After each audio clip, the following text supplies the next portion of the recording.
Պատմաբան Ստեփան Ստեփանյանցը նոր աշխատությամբ անդրադարձել է 19-ից 20-րդ դարերում հայ առաքելական Սուրբ եկեղեցու հետ այլակրոնների եւ այլադավանների կրոնական կապերին։ 620 էջանոց փաստաթղթերի ժողովածուն լույս է ընծայել Մայրաթոր Սուրբ Էջմիածնի հրատարակչատունը։ Հեղինակը կազմել, թարգմանել, ծանոթագրել է ժողովածուն եւ առաջաբան է գրել։ Գիրքը երկու մասից է բաղկացած։ Առաջին մասում այն փաստաթղթերն են ժողովված, որոնց համաձայն 19-րդ դարում ռուսական կայսրությունում բնակվող բազմաթիվ հրեաներ որոշել են մկրտվել եւ քրիստոնեություն ընդունել։ Ժողովածուն պարունակում է հազարավոր նյութեր Հայաստանի ազգային արխիվից։ Ոչ միայն հրեաներն են ցանկացել հարել հայ եկեղեցուն։ 1830-ականներից սկսած այլակրոն եւ այլադավան բազմաթիվ մարդիկ են դիմել հայոց կաթողիկոսին, Սուրբ Էջմիածնի սինոդին, երբեմն էլ նախապես ստանալով Կովկասի փոխարքայության աջակցությունը դավանափոխության համար։ Նրանց մեջ քիչ չեն եղել մուսուլմանները։ Ես չէի պատկերացնում, որ այդ մեծ քանակությամբ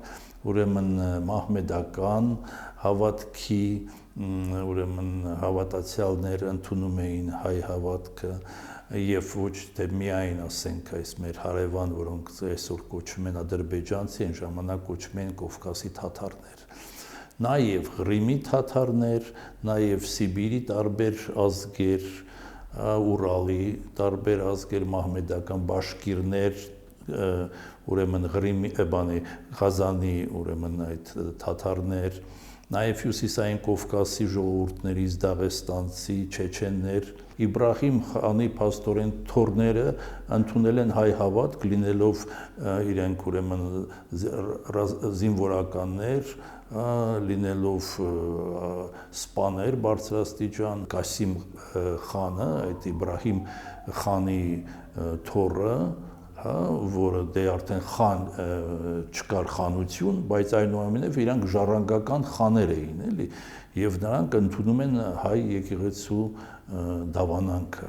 Դիմողները ոչ միայն Հայաստանի տարածքում էին ապրում։ Փաստաթղթեր կան Վրաստանից, ժամանակակից Բելարուսի եւ Մոլդովայի տարածքներից, ռուսական քրիստոնյա կայսրության գրեթե բոլոր անկյուններից, անգամ չերկեզական իշխաններ, ուզդեններ են դիմել հայ եկեղեցու հետևորդ դառնալու համար։ Մասնավոր դեպքեր նաև կան, որ մեծականակ ռուսներն են ընդունել հայ հավատք, որովհետև ամուսնացել են հայերի հետ եւ այն ժամանակ եկեղեցին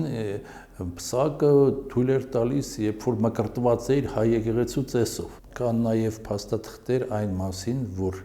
թուրքերը կամ հայերը մահմեդականացված արևմտյան Հայաստանից տեղափոխվում են արևելյան Հայաստան ապրելու։ Եվ այդ հավատքով իրենք գալիս են, որպեսզի դառնան մահմեդական հայը դառնա հայ, քրիստոնյա, դառնա այն, ինչ որ ինքը ժամանակին եղել է եւ ճնշմամբ դառել է մահմեդական հայ։ Նման փաստաթղթեր կան եւ ինքը գաղափարապես պատրաստ է դառնալ հայ հավատքի։ Ժողովածուի ստվար հատորը որոշ առումով նորություն է, այլադավան եւ այլակրոն մարդկանց հավատափոխության մասին նյութերը եւ փաստաթղթերը մինչ այժմ համակարգված եւ դասակարգված չեն եղել։ Փաստաթղթերը Հայաստանի ազգային արխիվից են վերցրած, բայց նրանք տարբեր ֆոնդերում են, տարբեր գործերում են, չկա միտեղ, պետք է տարիներ ընթացքում, դրա համար տևեց 17 տարի, որովհետեւ հավաքում ես եւ գտնում ես, ասենք, փաստաթղթերը մի, ասենք, ֆոնդում մի հատ փաստաթուղթ կարող ես գտնել, իսկ այդ մի հատ փաստաթղթի համար պետք է մի քանի հարյուրավոր փաստաթղթեր նայես, որ մի հատը գտնես, այն ինչ որ քեզ հետաքրքրի։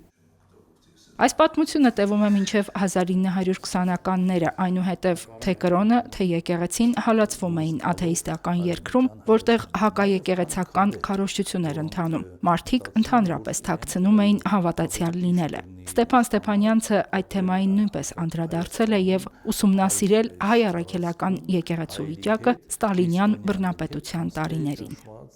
Հերմինե Հակոբյան, Մեսրոպ Ավետիսյան, Եկեղեցական կյանք։